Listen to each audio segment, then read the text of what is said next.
Hello student, सभी के लिए गुड मॉर्निंग। मेरा नाम सबको पता है, वीरेंद्र श्रीवास्तव। और अपन क्या पढ़ रहे थे? केमिस्ट्री में अपन ने पहली वाले लेक्चर में देखा था, फर्स्ट चैप्टर पढ़ रहे हैं। उस चैप्टर का जो नाम है आप सब जानते हो, उस चैप्टर का नाम ठोस अवस्था। उस चैप्टर का नाम क्या है? तो ठोस अवस्था, सॉलिड स्टेट। इस चैप्टर के बारे में अपन लोग पढ़ रहे थे। यदि आपने पहली वाली वीडियो नहीं देखी है तो उसको देखिएगा। मैंने आपको पदार्थ की अवस्थाओं के बारे में और ठोसों की प्रकारों के बारे में भी कुछ प्रकारों के बारे में चर्चा की थी। जैसे कि अपन ने ठोसों को बांटा था क्रिस्टलीय ठोस और अक्रिस्टलीय ठोसों में। क्रिस्टलीय ठोसों को अपन ने देखा था कि कैसे होते हैं, विषमदैशिक होते हैं, समदैशिक होते हैं। यहाँ तक कि अपना क्वेश्चन उस टाइम तक क्लियर हुआ था। ये भी समझ लिया था अपन ने कि विषमदैशिक क्या होते हैं और समदैशिक क्या होती है। लेकिन अपन ने समझ लिया था कुछ, अपन उन्हीं को शुरुआत करते हैं वहां से कि विषमदैशिक और समदैशिक से अच्छे से यहाँ से क्वेश्चन बनता है और उसको अपन फिर दोबारा से रिपीट करते हैं और अपने लेक्चर को आगे बढ़ाते हैं। जैसे कि क्रिस्टलीय ठोस जो हमने बात की थी, किसकी? क्रिस्टलीय ठोसों के बारे में। और दूसरी थी अपनी अक्रिस्टलीय ठोस। दूसरा क्या था बच्चों? अक्रिस्टलीय ठोस। जैसा कि मैंने आपको बताया था विषमदैशिक होते हैं। क्या होते हैं? विषमदैशिक होते हैं। ये कौन सा बताया था? समदैशिक होते हैं। यहां तक चर्चा कर दी थी ना अपन ने। विषमदैशिक को अपन अच्छे तरीके से समझते हैं कि वाकई में केमिस्ट्री में विषमदैशिक और समदैशिक का मतलब निकलता क्या है। इनका केमिस्ट्री में किसे हम विषमदैशिक कहेंगे और किसे हम समदैशिक कहेंगे, यहां तक आपको समझ में आया होगा। अब अपन देखते हैं कौन सा? विषमदैशिक। ठीक है, जैसा कि मैंने बताया कि विषमदैशिक क्रिस्टलीय ठोस होते हैं। उसमें मैंने आपको एग्जांपल भी दिया था। अब आप कुछ अपन और संरचना से देखते हैं और स्ट्रक्चर से उन्हें समझने की कोशिश करते हैं। तो पहला मैं कुछ स्ट्रक्चर बना रहा हूं इस टाइप से। ये कुछ अवयवी कण है, दिख रहा होगा आपको, अलग अलग कलर से बना हुआ है। यहां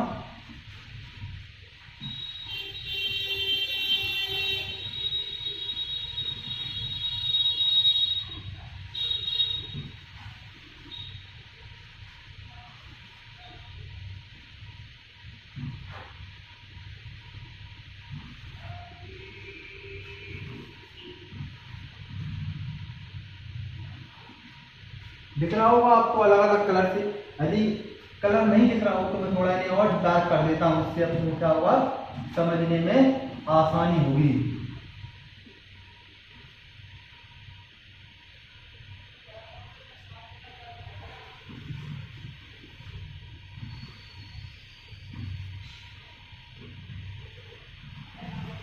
ठीक है, ये कोई ठोस है। अब ये नहीं कह रहा कि यह क्रिस्टलीय ठोस है। क्रिस्टलीय ठोस का कुछ मैंने एग्जांपल लिया है और उन्हें समझाने का आपका किससे प्रश्न कर रहा हूं कि समदैशिक और विषमदैशिक के बीच में क्या अंतर होता है। ये कोई ठोस है। पहले मैंने आपको एग्जांपल लेके समझाया था NaCl का स्ट्रक्चर। जब आपको मैं और आगे अपन इस चैप्टर को पढ़ेंगे तो NaCl का स्ट्रक्चर भी देखेंगे, डायमंड का भी देखेंगे अपन, त्रिविमीय संरचना और इस टाइप की संरचना भी आगे अपन चर्चा करेंगे। पहले अपन इसको समझ लें। ठीक है, आपको एक दिख रहा होगा कुछ डार्क वाला बिंदु टाइप का और एक दिख रहा होगा टॉपिक अकेला बिंदु वाला, जो डार्क नहीं होगा।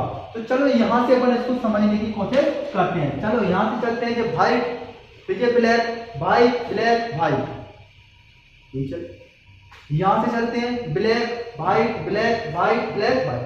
मतलब उनके फिजिकल प्रॉपर्टी, भौतिक गुण अलग अलग है। ये सफेद है, ये काला दिख रहा होगा, कलर अलग है लेकिन अपन इसको काला समझ लेते हैं। ये फिर सफेद, फिर काला, फिर सफेद, फिर काला, इस टाइप से भौतिक गुण अलग अलग दिख रहे हैं आपको। यहां से मैंने चलना प्रारंभ किया तो मुझे क्या प्राप्त हुआ? यहां तक मुझे अलग अलग प्रॉपर्टीज, अलग अलग कण पर अलग अलग भौतिक गुण मुझे प्राप्त हुए। ठीक है, जब सेम दिशा में चला, अब मैं दिशा क्या कर देता हूं?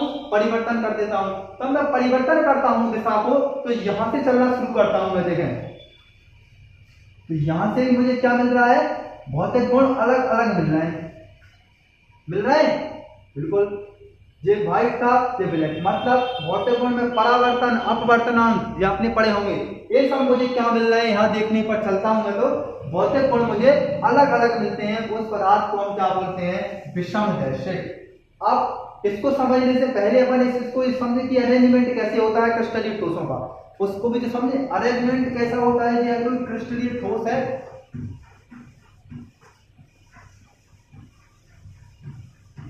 ये क्या है, कोई ठोस है, तो आप देख पा रहे होंगे कि यहां से जिनका जो परास होता है आगे चलता जाएगा, मतलब ये कैसे होते हैं, दीर्घ परासी होते हैं, मतलब इनका जो अणु अवयवी कण अणु परमाणु अथवा आयन होते हैं एक लंबी श्रृंखला में जुड़े रहते हैं, इन्हें हम क्या बोलते हैं, दीर्घ परासी।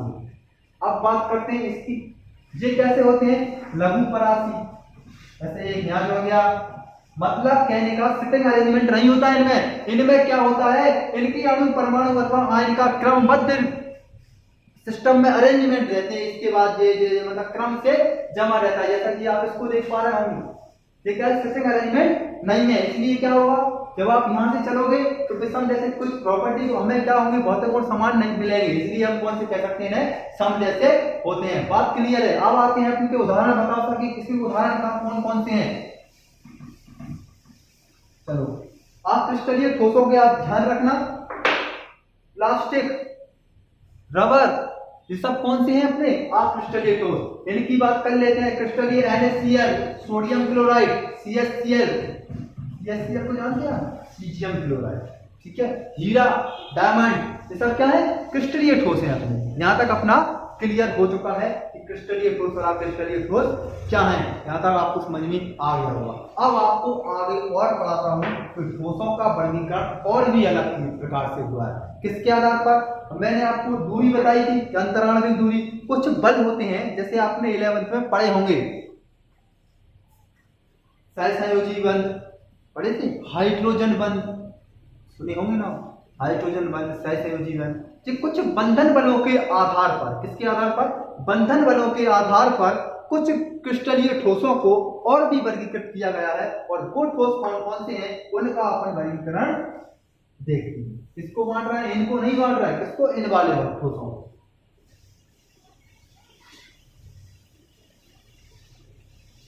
ठीक है बच्चों, चलो आगे चलते हैं अपन। किसके आधार पे बांट रहे हैं अपन इन्हें, बंधन बलों के आधार पर। समझ में आ रहा है।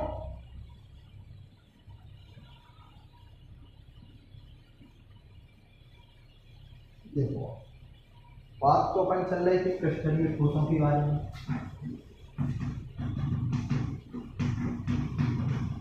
चलो क्रिस्टलीय ठोसों का अपन वर्गीकरण करते हैं। किनके आधार पे बताया मैंने, किसके आधार पर वर्गीकरण कर रहा है, यही तो पता होना चाहिए। अंतर आणविक दूरी के आधार पर, अंतर आणविक दूरी, अंतर आणविक बल, अंतर आणविक बलों के आधार पर या बंधन बलों के आधार पर। बंधन बल का मतलब क्या है, इनके अणु परमाणु अथवा आयन, इनके कुछ बीच में बंध बताया था पहले में। उन बंधन बल, कौन सा बंध है इनमें बीचों में, उन बंधन बलों के आधार पर हम क्या करते हैं, इन क्रिस्टलीय ठोसों को अलग अलग भागों में क्लासिफाई करके पढ़ते हैं। यहां तक आपको समझ में आ गया होगा। अब चलो इसको क्लासिफिकेशन करते हैं। तो पहला जो क्लासिफिकेशन में आता है वो हम पढ़ेंगे आयनिक ठोस। कौन सा बच्चों, आयनिक ठोस। बात समझ में आई, कौन सा है अपना, आयनिक ठोस। चलो सर आयनिक ठोस के बारे में देखते हैं। जैसे कि पहला क्लासिफाई किया मैंने और वो निकल के आया सामने अपने आयनिक ठोस के बारे में। आयनिक ठोसों के बारे में देखते हैं। ऐसे क्रिस्टलीय ठोस, कैसे क्रिस्टलीय ठोस, जैसे कि आप यदि इसका डेफिनेशन याद ना करें, नहीं करना हमें याद, केमिस्ट्री में हम कुछ याद नहीं, कुछ हम समझ के भी काम चला सकते हैं पूरी केमिस्ट्री में। देखें आयनिक, जब आप आयनिक की डेफिनेशन जानते हैं, ठोस की डेफिनेशन तो मैंने बता ही दिया। आयनिक की क्या जानते हैं कि सर हम दो आयनों के बारे में जानते हैं, और वो दो आयन कौन कौन से हैं, या तो धनात्मक होगा या फिर ऋणात्मक होगा। तो ये आयन के बारे में जानते हैं आप, ज्यादा नहीं जानना है, किसके बारे में जानना है, जो हम पहले से जान चुके हैं उन्हीं बातों को हम इसमें अप्लाई करेंगे। आयनिक ठोसों के बारे में हम दो आयन जानते हैं, या तो धनात्मक होगा या फिर ऋणात्मक होगा। यहाँ तक बात समझ में आई। अब आयनिक ठोस कौन से ठोस है? क्रिस्टलीय ठोस तो है ही पहले से, तो इसकी डेफिनेशन क्या बनेगी कि क्रिस्टलीय, ऐसे क्रिस्टलीय ठोस जो कैसे हो? विपरीत आयनों से बने हो। बात समझ में आ रही है? चलो इसकी डेफिनेशन बना रहे हैं अपन। ऐसे क्रिस्टलीय ठोस,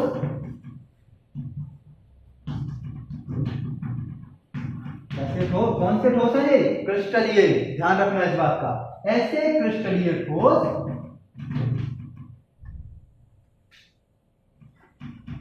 जिनके अवयवी कण,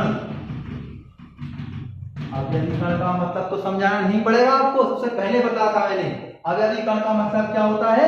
या तो क्या होगा अणु, या होगा परमाणु, या फिर सर क्या होगा? आयन होगा। तो इसमें तो क्या है?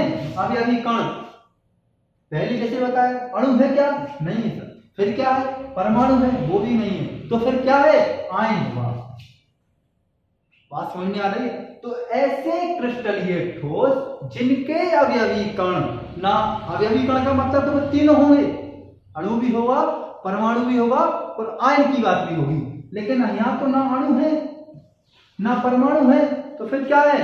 आयन है। मतलब ऐसे ठोस, अब डेफिनेशन में पूरी डेफिनेशन को बोल रहा हूं, आप ध्यान से सुनना, कि ऐसे क्रिस्टलीय ठोस जिनके अवयवी कण, क्लियर है, क्या होते हैं? आयन होते हैं। क्या होते हैं बच्चों? आयन। आयन होते हैं, उन्हें हम ठोसों को क्या बोलते हैं? आयनिक ठोस। यहां तक आपको कोई डाउट नहीं होगा। चलो सर इसकी डेफिनेशन हो गई, कुछ और बातें मैं इनकी जान लें कि आयनिक ठोस। अब दूसरी जो इसका गुण निकल के सामने आता है, जब आयन होती है जिसके परमाणु अवयवी कण बनाने वाले कण क्या है? आयन है। तो आयन क्या होंगे? विपरीत आवेश वाले आयन ही होंगे। ऐसा तो है ना कि सजातियों से बन जाए, जातियों से ही बनेगा कोई। तो मतलब कहने का क्या हो कि विपरीत आयनों से घिरे होते हैं। या कोई NaCl का स्ट्रक्चर देखें, Na नहीं दिख रहा होगा, NaCl। मैंने कहा कि NaCl कौन सा ठोस है बच्चों? आयनिक ठोस। चलो सर आयनिक ठोस है आपने बता दिया, क्या इसके अणु अवयवी कण आयन है? बिल्कुल है। जब आप उसको पानी में डाल दोगे तो Na पॉजिटिव और फ्लोरीन नेगेटिव में टूटेगा। सही बात, यहां तक क्लियर है? टूटेगा जी, आप सब जानते हैं, 11th में पढ़ा होगा आपने रेडॉक्स रिएक्शन में।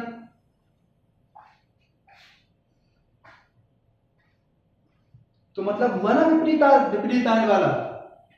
इससे कैटायन, इस पे एनायन, कैटायन और एनायन से मिलके बना, धनात्मक और ऋणात्मक से मिलके बना है। तो मतलब कहने का दूसरा इनका जो गुण निकल के आया सामने, वो कौन सा आया?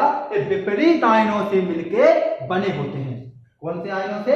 विपरीत चार्ज, विपरीत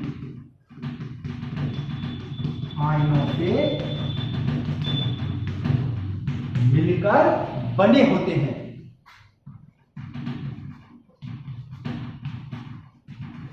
यहां तक आपको बात समझ में आ गई होगी। कैसे आयन बने हैं मैंने आपको एग्जांपल NaCl की दृष्टि से आपको समझाने का प्रयत्न किया है। अब बात आती है अगला गुण। क्या सर इनकी मेल्टिंग पॉइंट, बॉइलिंग पॉइंट, गलनांक, क्वथनांक उच्च होते हैं या फिर निम्न होते हैं? उनका हम कैसे जानेंगे? तो उनको भी हम देखते हैं कि आयनिक जो ठोस होते हैं उनके गलनांक, melting point and boiling point, गलनांक और क्वथनांक क्या होते हैं बच्चों? उच्च होते हैं। बात समझ में आ रही? कैसे अभी बताऊंगा। इनके गलनांक व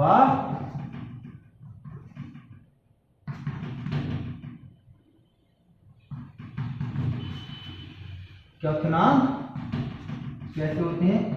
उच्च होते हैं। सीधी सी बात, पहले एक टॉपिक क्लियर हो, इससे पहले हम उच्च की बात करें कि जैसे NaCl किसमें रखा अपन ने? आयनिक ठोसों में। ध्यान रखना आप, इनके मेल्टिंग पॉइंट और बॉइलिंग पॉइंट हाई होते हैं, मतलब उच्च होते हैं। ये बात आपको यहाँ ध्यान रखना पड़ेगी। अब बात करते हैं अपन किसकी, 3 गुण हो गए। अब क्या सारे विद्युत के सुचालक होंगे या फिर कुचालक होंगे। सुचालक कुचालक का मतलब आप जानते होंगे। पहली बात करते हैं कि आयनिक ठोस जो हैं क्या विद्युत के सुचालक हैं, यदि है तो कौन सी अवस्था में है, और नहीं है तो फिर क्या विद्युत के कुचालक हैं। उनको भी अब आप देखें जरा।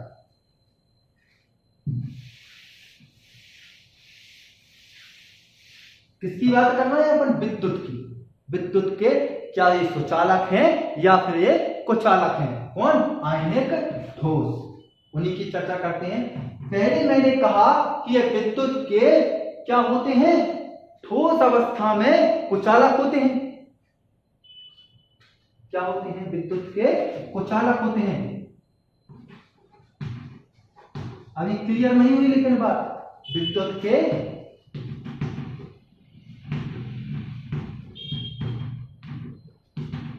कुचालक होते हैं। सर ठीक है, आपने कुचालक कह दिया, लेकिन हम NaCl को देखते हैं तो NaCl के विलयन में से तो विद्युत प्रवाहित हो जाती है। ये पर बात है सेटिस्फाई नहीं है, तो फिर क्या करते हैं इसका, तो बात करते हैं कि विद्युत के कुचालक किसके कारण है। जब विद्युत के कुचालक जब है, जब ये क्या है, ठोस अवस्था में। कैसे हैं, ठोस अवस्था में है। जब जो NaCl क्या है, सॉलिड स्टेट में है, तो यह क्या है, विद्युत का कुचालक है। तो अभी सुचालक भी होंगे फिर इसका मतलब, तो इसके मतलब सुचालक कैसे होंगे, ये गलित अवस्था में। कौन सी अवस्था में बच्चों, गलित अवस्था में। कौन सी अवस्था में, गलित अवस्था में विद्युत के सुचालक होते हैं। क्या होते हैं, सुचालक।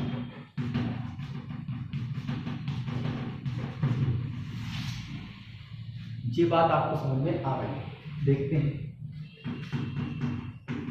अभी किया NaCl क्लोरीन पे नेगेटिव चार्ज, विद्युत प्रवाहित हो जाएगी गलित अवस्था। आप यहां ध्यान रखना कि ये ठोस अवस्था में क्या होते हैं, कुचालक होते हैं। किसके, विद्युत। और अब बात करते हैं किसके, गलित अवस्था में। गलित अवस्था में क्या होंगे, ये विद्युत के सुचालक होंगे। यहां तक आपको बात समझ में आ गया होगा। आयनिक ठोसों के बारे में इतना ही अपने को पढ़ना, ठीक है ना। अब बात करते हैं, ठीक है जी, तो गुण देख लीजिए इनके। अब बात करते हैं कि आयनिक जो ठोस होते हैं उनके सर कुछ एग्जाम्पल भी तो बताओ, पेपर में कुछ एग्जाम्पल भी तो आते हैं उसके।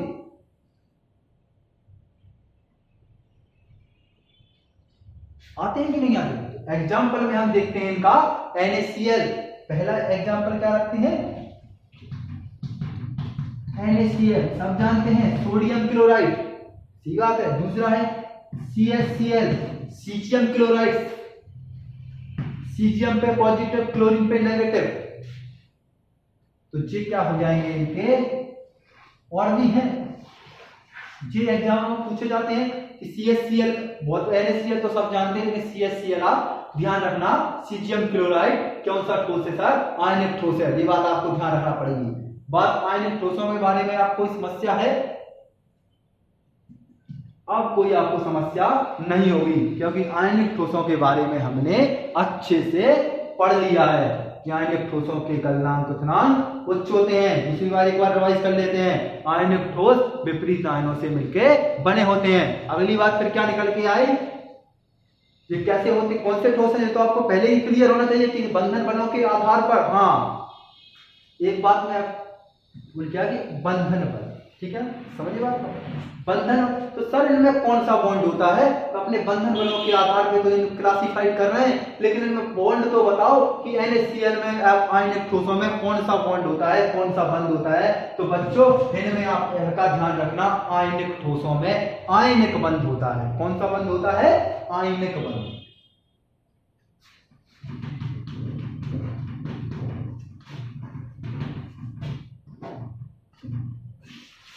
यहां तक आपको आयनिक ठोसों के बारे में पढ़ना है, और यही ठोसों के बारे में आयनिक ठोसों के गुण थे वो मैंने आपको बता दिए।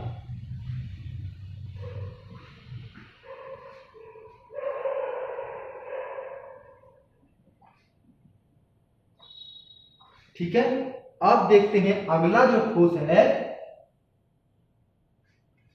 वो लेते हैं अपन धात्विक ठोस। कौन सा?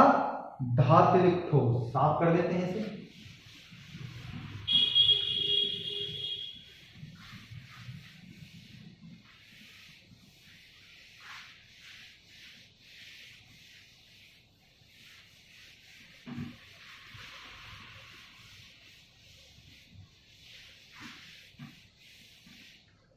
अच्छा, अब देखते हैं अपन कौन सा? धात्विक।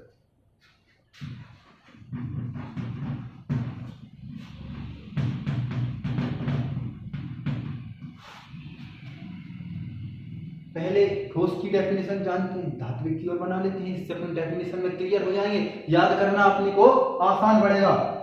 चलो, इसकी डेफिनेशन बनाने से पहले आप धातु, धात्विक से क्या? धातु क्या होते हैं? धातु। मतलब क्या निकला कि ऐसे क्रिस्टलीय ठोस जिनके अवयवी कण, ऐसे क्रिस्टलीय ठोस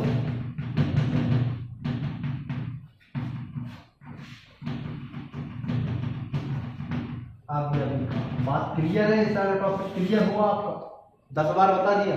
अवयवी कण क्या अणु होंगे, परमाणु होंगे, या फिर आयन होंगे? पहले सीधी सी बात समझे कि इसमें अवयवी कण कौन सा होगा? धात्विक है, मतलब ठोस है, धातु परमाणु। कौन सा होगा? अवयवी कण जो होगा वो कौन सा होगा बच्चों? धातु परमाणु।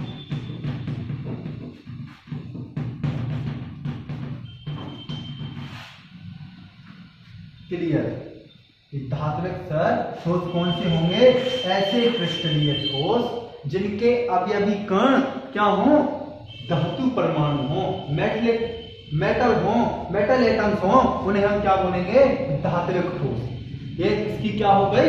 डेफिनेशन। अब बात करते हैं जैसे उन बारे में अपन ने आयन ठोसों की चर्चा की थी, क्या उनमें इसके गुण होते हैं? क्या ये विद्युत का सुचालक है?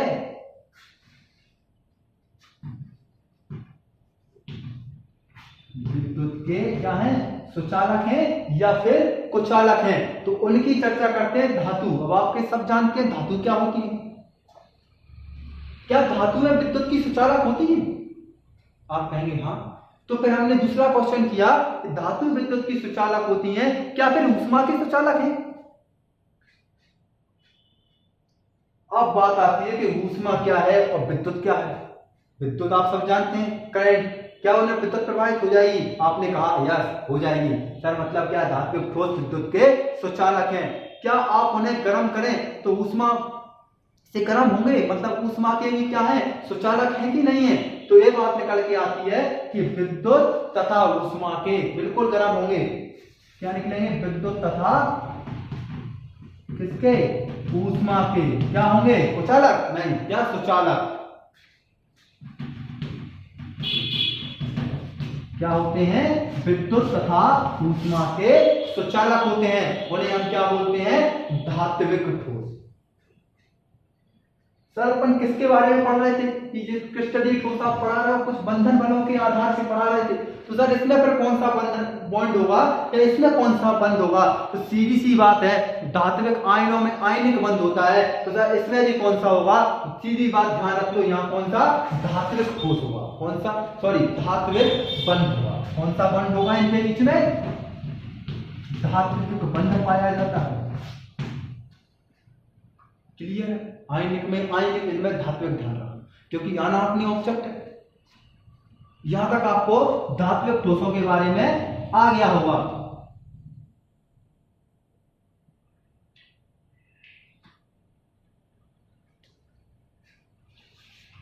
क्या सर? जब धात्विक जो ठोस होते हैं आघातवर्धनशील होते हैं। आघातवर्धनशील का मतलब क्या? इन्हें औजारों में प्रयोग किया जाता है, काटने पीटने के हथियार बनाए जाते हैं? बिल्कुल बनाए जाते हैं। कि धात्विक जो ठोस होते हैं वो कैसे होते हैं? आघातवर्धनशील होते हैं। आघातवर्धनशील का मतलब युद्ध वगैरह, आघातवर्धनशील का मतलब है युद्ध वगैरह के जो हथियार होते हैं, तलवार वगैरह, वो धातुओं से बनाई जाती हैं। मतलब क्या निकल के आया? अगला जो पॉइंट निकल के आया कि ऐसे होते हैं जे आघातवर्धनशील होते हैं। ठीक है, आघातवर्धनशील भी आ गया। 4 पॉइंट जे भी निकाल लिए।